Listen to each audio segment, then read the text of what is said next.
It's time to get all the news in 12 minutes or less. If you haven't watched the Shishi LaRue interview, go do it. If you still haven't subscribed, please do it now. Here's what's up. I'm Damien Dane, and this is The Fucking Idiot Show. Welcome to the sesh, which today is The Fucking Idiot Show.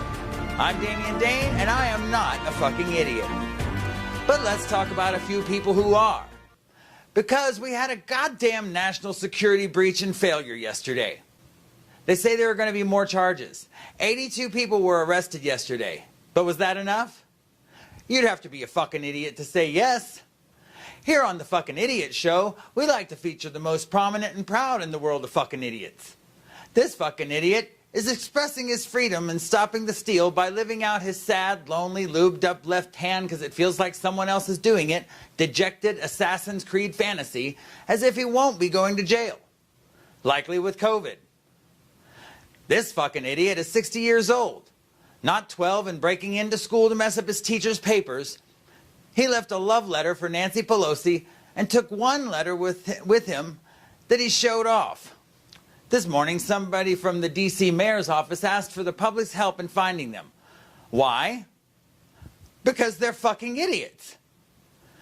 Here we see a day at work at the Capitol when a bunch of fucking idiots called the Capitol Police want to usher hundreds of fucking idiots in and stand by while they file into the Capitol with rebel flags. Who is this fucking idiot? They were asking for help in finding the people. Literally. To quote Michael Scott, are you mental? If I have the info, why don't you? Are you going to tell me there wasn't organization? I think there was between the police and the terrorists because they literally knew about this. The calendar had a big smiley face on the 6th of January. People that I know were bragging about it. This is a post by famed Madonna impersonator Chris America celebrating the attack yesterday. She was telling me that it was going to be a new world order on the 6th, back in December.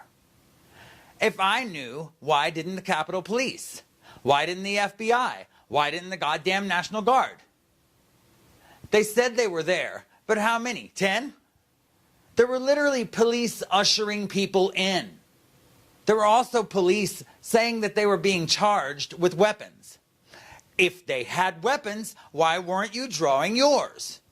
Where were your guns, tasers, pepper spray, flashbangs, rubber bullets? Where were all the damn things that I saw hitting my friends on live back in May and June of last year?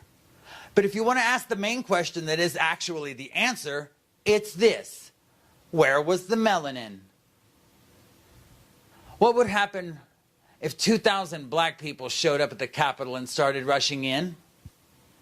The fucking tanks would be rolling in. That's what would happen, and you know it. It's disgraceful, the racism. One senator said you can't even come into the Capitol with a purse, but people were able to sit at the Speaker of the House's desk and urinate in the Capitol Hall. I'm all about giving you answers, but hey, I'm about letting you know what questions to ask too. So here's one more. Who do we blame for this insurrection? Please send me your answers. Some of the other headlines wrapped up. Senate Minority Leader, soon to be Majority Leader, Chuck Schumer, will fire current Senate Sergeant at Arms when he becomes Senate Majority Leader. Obviously, this guy did a miserable job protecting people yesterday. D.C. Mayor Muriel Bowser is seriously asking for help in identifying anyone vandalizing the Capitol yesterday. So, here are the numbers. 202-727-9099 or text 50411. She didn't mention rewards, so I guess it's just as fulfilling as checking out your own groceries. 4 people died in the insurrection yesterday, 3 from medical emergencies. The crowd was considerably aged, so that makes sense. One was a woman who was trying to break into the Senate floor, through the doors of the Senate floor with other people that were bashing it in, but she was trying to get in there. Shot by the police. Several officers beaten by the mob. Funny that they would let them in and then they turned on them. Wonder who taught them that. It's the man that has fed this group lies and conspiracy theories for years. The man who grossly misled them about the election before it even happened. The man that riled up an already angry, massive group of people who, incidentally, were riled up at the exact moment of the Republicans' loss of control in the Senate.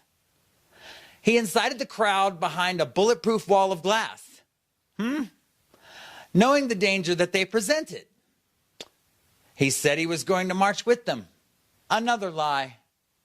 He got into his armored car and drove exactly away from the Capitol, the opposite direction. Then you know the part where they attacked America's Capitol for an orange turd that didn't even check on Mike Pence once during the insurrection. His social media accounts have been blocked. I think he can tweet again, but that won't last. 82 people were arrested. 4 died. Only one of them was a local. But do you know why?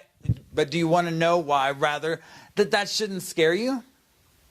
If 1 out of 86 were local, then that means that 98.8% of them were from out of town. The top figures from Proud Boys and QAnon were all there. They were all waving flags that said, "It is time." That was their army. That was their revolt. And they entered loudly, took a lot of selfies, made a damn mess, and were walked out by the police. Let me clue you in. Your army was about as threatening as a drunken bachelorette party. As effective as a birthday for unruly 8-year-olds at a pizza buffet. And as laughable as a flock of geese walking around taking a shit on the floor. But let's be clear. The insurrection did not work. Mike Pence, without the help of any flies, certified Joe Biden and Kamala Harris as the next president and vice president of the United States. But the groups are still there. 3 pipe bombs were planted. 1 at the DNC and 1 at the RNC. Are we holding people accountable?